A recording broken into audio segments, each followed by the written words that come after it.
يصفون وسلام على المرسلين والحمد لله رب العالمين اللهم صل على سيدنا محمد وعلى آل سيدنا محمد وبارك وسلم اللهم صل على سيدنا محمد وعلى آل سيدنا محمد وبارك وسلم۔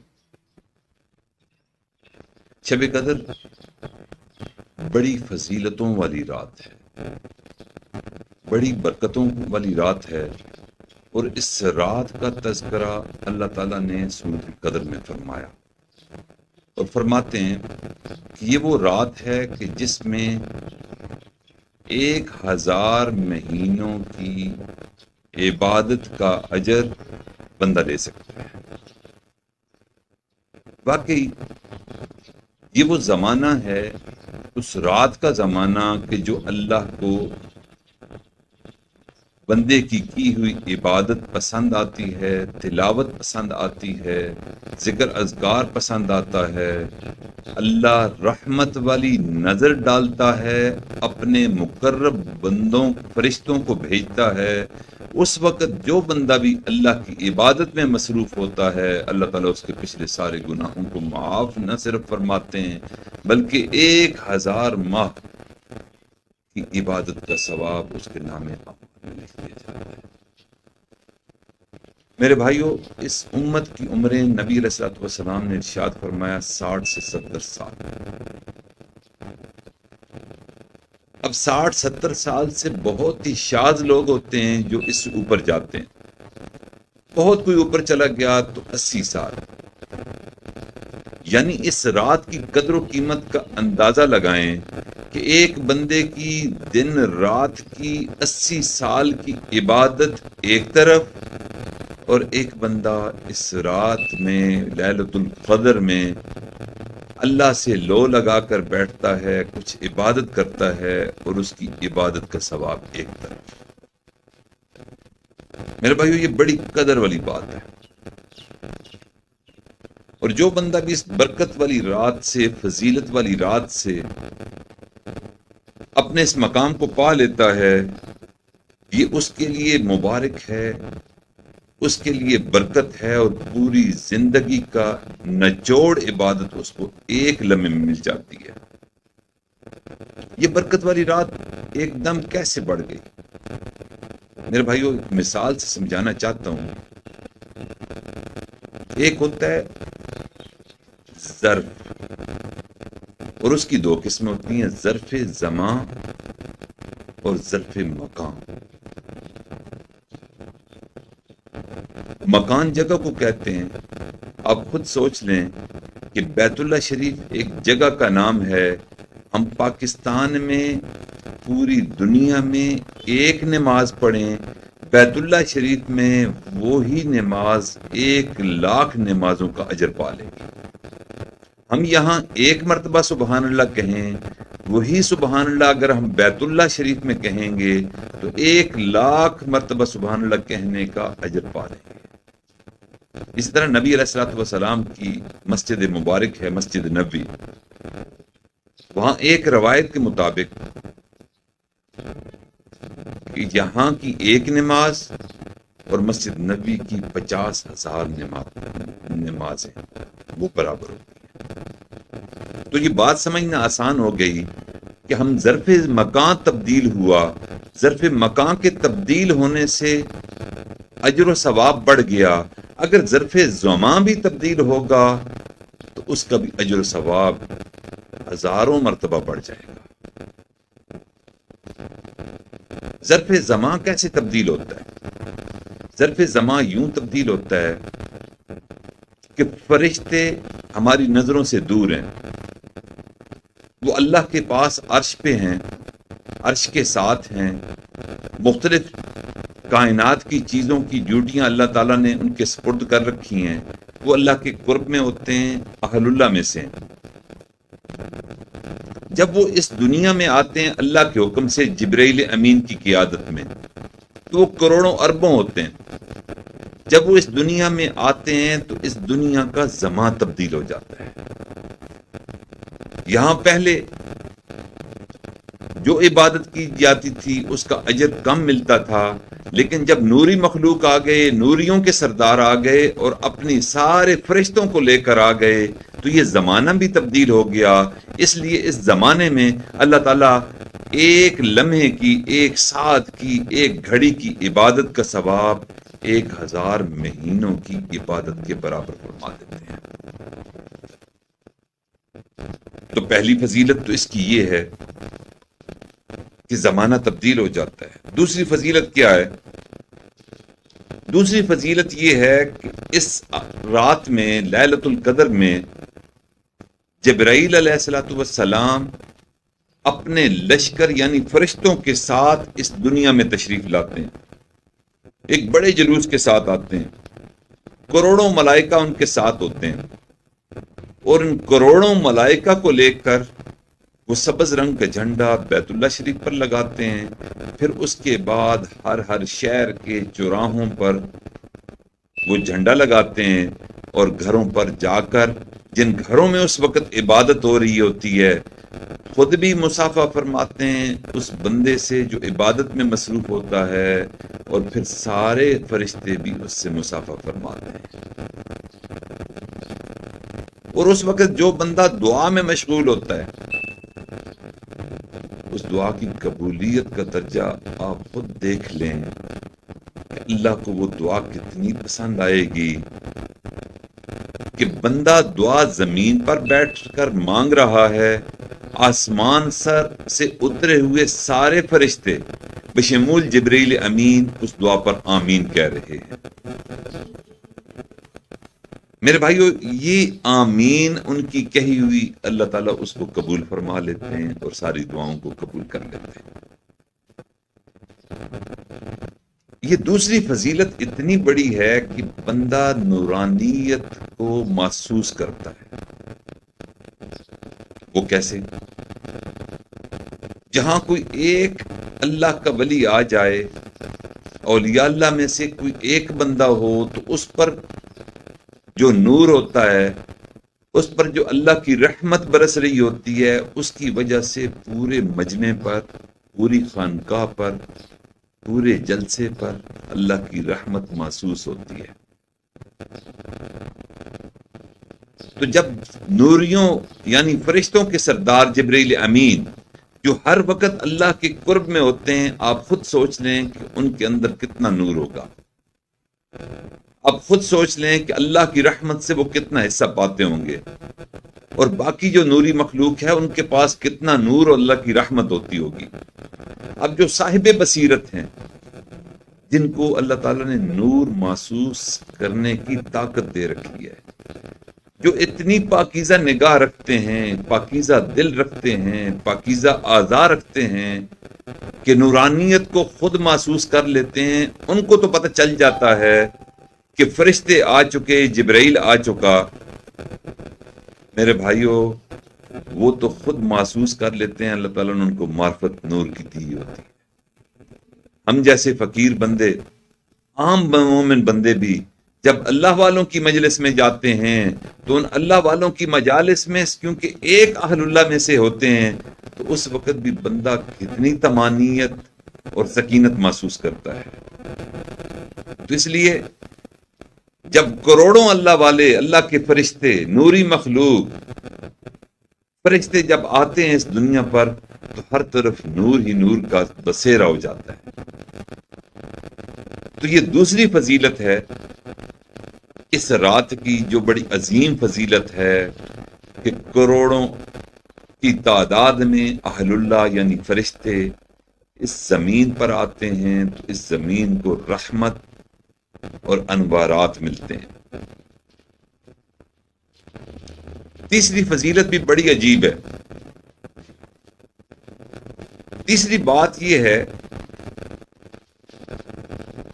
کہ ایک ہے عالم حاضر یعنی یہ دنیا جس میں ہم موجود ہیں، اور ایک ہے عالم غیب جو ہماری نظروں سے پوشیدہ ہے، یعنی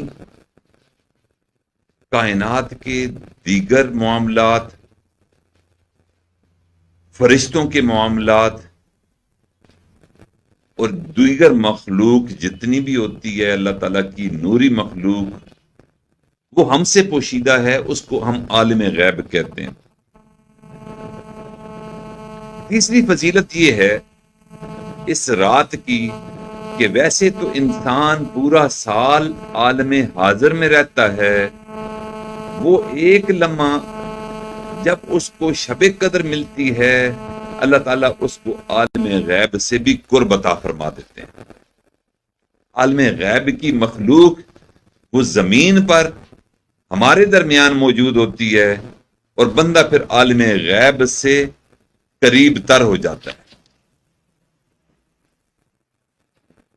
ایک تو ہے کہ عالم غیب کی مخلوق کا دنیا پر آنا اور ہمیں قرب ملنا، اور ایک ہے عالم غیب کی مخلوق کی جو قیادت اور سیادت ہے وہ حضرت جبرائیل امین علیہ السلام کے پاس ہے۔ آپ اپنی قسمت کو دیکھیے کہ حدیث شریف میں آتا ہے کہ شب قدر میں حضرت جبرائیل علیہ السلام مسلمانوں کے گھر آ کر ان سے ملاقات کرتے ہیں۔ اب جب وہ نوریوں کے سردار کسی کے گھر میں آئیں گے تو آپ خود سوچ لیجئے اس گھر پر انوارات کی بارش کتنی زیادہ ہوتی ہے۔ اس لیے میرے بھائیوں، یہ عالم غیب سے بندے کو قرب ملنے والی رات ہے۔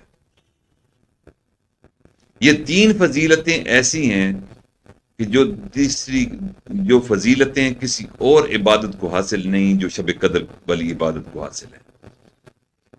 اب سوال یہ پیدا ہوتا ہے کہ شب قدر میں ہم کون سی عبادت کریں؟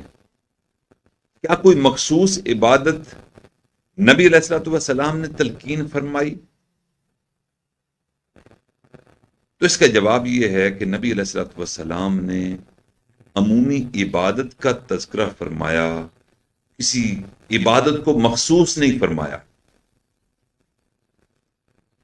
لیکن یہ ضرور ہے کہ کچھ عبادتیں ایسی ہوتی ہیں کہ جس سے اللہ کا قرب ملتا ہے، کچھ عبادتیں ایسی ہوتی ہیں جس سے جنت کا قرب ملتا ہے۔ مثال کے طور پر ہم صدقہ کریں گے، اس عبادت کا ثواب یہ کہ جنت کا درجہ بلند ہوگا۔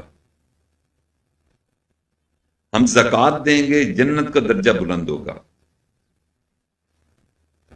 اچھے اخلاق سے پیش آئیں گے، جنت کا درجہ بلند ہوگا۔ کسی یتیم کے سر پر ہاتھ رکھیں گے، کسی بیوہ کی ضرورت کو پورا کریں گے، کسی نادار کو کھانا کھلائیں گے، تو اس سے کیا ہوگا؟ جنت کا درجہ بلند ہوگا۔ لیکن دو عبادتیں ایسی ہیں کہ جن سے اللہ کی قرب کا درجہ بلند ہوتا ہے، اور یہ بڑی عظیم عبادتیں ہیں۔ پہلے نمبر پر عبادت ہے قرآن پاک کی تلاوت، اور دوسری عبادت ہے نوافل پڑھنا۔ یہ دو عبادتیں ایسی ہیں جس سے اللہ کا قرب ملتا ہے، اور قرآن تو اللہ کا کلام ہے۔ آپ ذرا خود اندازہ لگائیں کہ جب بندہ نوافل پڑھتا ہے تو اس میں قرآن پاک کی تلاوت از خود شامل ہو جاتی ہے۔ سورۃ فاتحہ شامل ہوتی ہے، پھر اس کے بعد سورت جو ساتھ ملائی جاتی ہے وہ شامل ہوتی ہے۔ تو یوں ایک عبادت میں دو عبادتوں کا ثواب مل جاتا ہے، یعنی قرآن پاک کی تلاوت بھی ہو رہی ہوتی ہے، ساتھ ساتھ نوافل بھی ہو رہے ہوتے ہیں۔ تو یہ بات زیادہ بہتر محسوس ہوتی ہے کہ ہم ہر عبادت کو کچھ نہ کچھ حصہ دیں، کچھ اس رات کو صدقہ کر دیا کریں، کچھ کلمہ شریف کا ورد کر دیا کریں، کچھ استغفار کر دیا کریں، لیکن کثرت نوافل علماء کہتے ہیں کہ وہ اس شب میں زیادہ ہونی چاہیے۔ میرے بھائیوں، رمضان ہمارے ہاتھوں سے جا رہا ہے۔ آج 21واں روزہ ہے۔ خدا معلوم اب 9 یا 10 روزے، 9 روزے پیچھے بقائے ہیں یا 8 روزے بقائے ہیں۔ یہ برکتوں والا مہینہ جا رہا ہے۔ میرے بھائیو، اب بھی ہم اپنی آنکھوں کو کھول لیں، دل کو بیدار کر لیں اور اس جاتے ہوئے رمضان کی قدر کر لیں۔ آپ خود اندازہ لگائیں کہ شب قدر متوقع کی ایک رات گزر چکی، اب کل 4 راتیں پیچھے بقایا ہیں، اور ان 4 راتوں کو ہم اللہ سے مانگیں کہ یا اللہ ہمیں عبادت کرنے کی توفیق عطا فرما، ذکر تلاوت کرنے کی توفیق عطا فرما، کلمہ کا ورد اور استغفار کرنے کی توفیق عطا فرما۔ میرے بھائیوں، اگر ایک لمحہ بھی شب قدر کا مل گیا تو ہمارا بیڑا پار ہو جائے گا، اللہ ہم سے راضی ہو جائے گا، اور اللہ سے دعا ہے کہ اللہ تعالی ہم سب کو شب قدر عطا فرمائے اور شب قدر کی تیاری کرنے کی توفیق عطا فرمائے۔ سارے کاموں سے فارغ ہو کر اللہ تعالی ہمیں شب قدر کی قدر کرنے کی توفیق عطا فرمائے۔ وآخر دعوانا ان الحمدللہ رب العالمین۔ دعا مانگ لیجیے۔ الحمدللہ رب العالمین والعاقبۃ للمتقین والصلاة والسلام علی سید الانبیاء والمرسلین وعلی آلہ واصحابہ اجمعین۔ ربنا آتنا فی الدنیا حسنہ وفی الآخرۃ حسنہ وقنا عذاب النار وادخلنا الجنۃ مع الابرار۔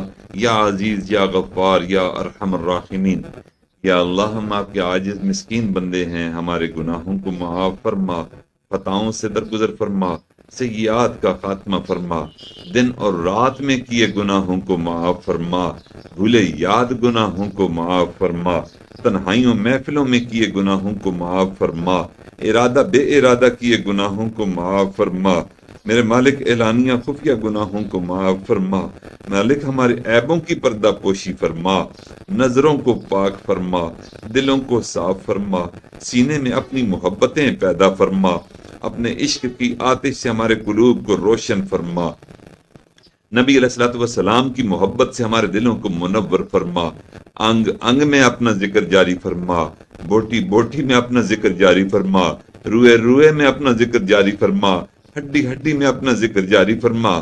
میرے مالک ہم سب کو سراپا ذکر بنا۔ اے کریم آقا، ہمیں آپ نے رمضان کا موقع عطا فرمایا، اس نعمت کو دوبارہ ہماری زندگی میں لائے۔ میرے مالک آپ مہربانی فرما دیجئے، جب یہ نعمت عطا کر کے ہمیں پر احسان فرمایا تو ایک احسان مزید فرما دیجئے۔ یا اللہ شب قدر کی نعمت بھی عطا فرما دیجئے۔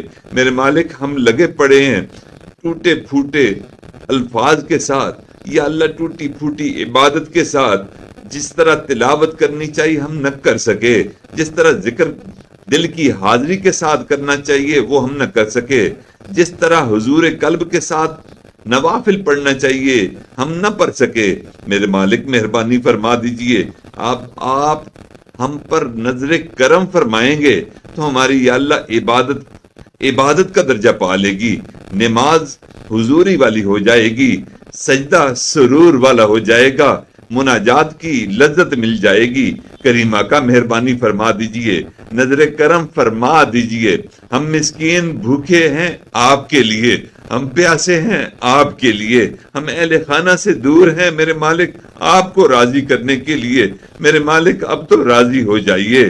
یا اللہ اس رمضان میں آپ بندے پر اپنی نظر کرم فرماتے ہیں، یا اللہ اب تو راضی ہو جائیے۔ میرے مالک آپ نے نوریوں کو یا اللہ ہم فقیروں کے پاس بھیجنا ہے۔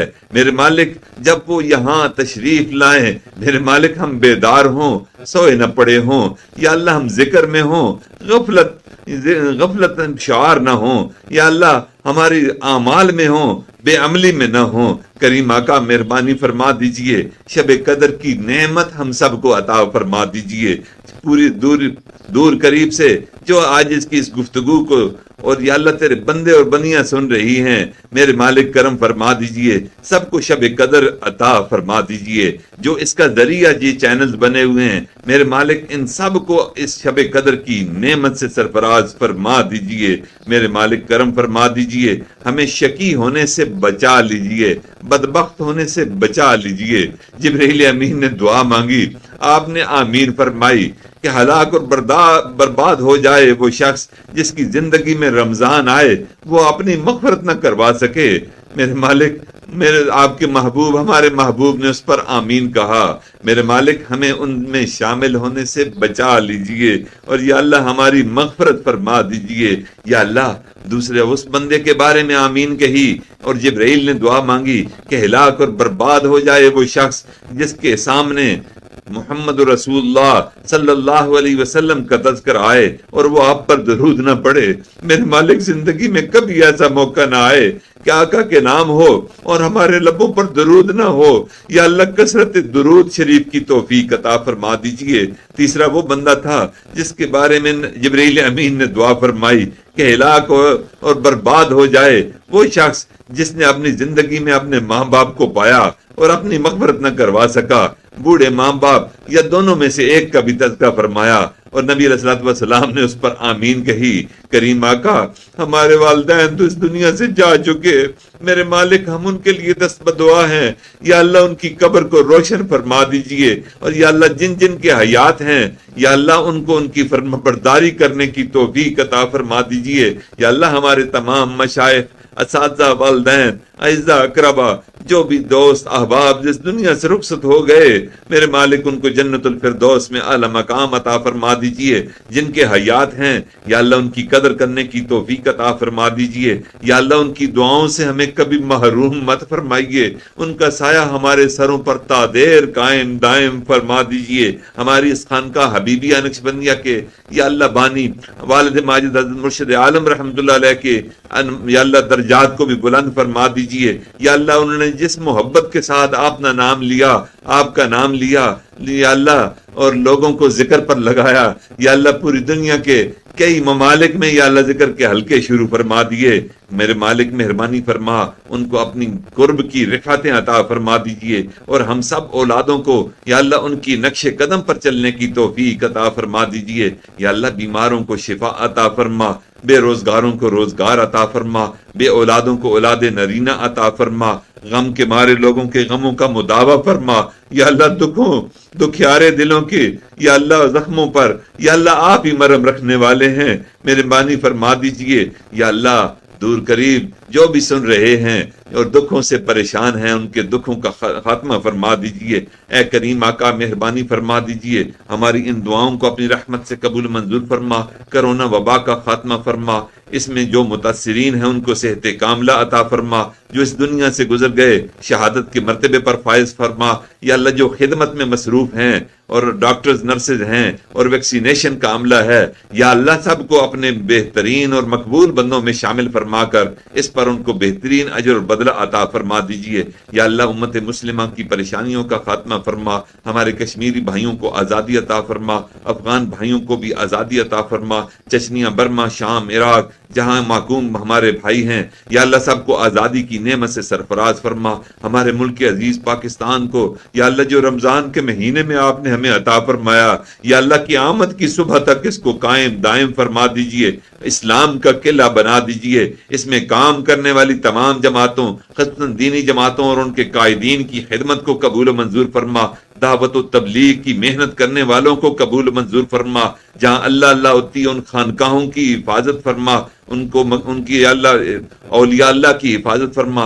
اے کریم آقا مہربانی فرما، دین کے ایک ایک شعبے کی مدد اور نصرت فرما، اور ہماری ان دعاؤں کو اپنی رحمت سے قبول و منظور فرما۔ جو مانگ سکے وہ بھی عطا فرما، جو مانگنے سے رہ گیا وہ بھی عطا فرما۔ بہت سے لوگوں نے میسج کے ذریعے فون کر کے دعاؤں کے لیے کہا، یا اللہ سب کی جائز شرعی حاجتوں کو، من کی مرادوں کو، درینہ تمناؤں اور آرزوؤں کو، اور یا اللہ پرانی دعاؤں کو قبول و منظور فرما۔ بیماروں ان کے بیماروں کو شفا عطا فرما۔ ربنا تقبل منا انک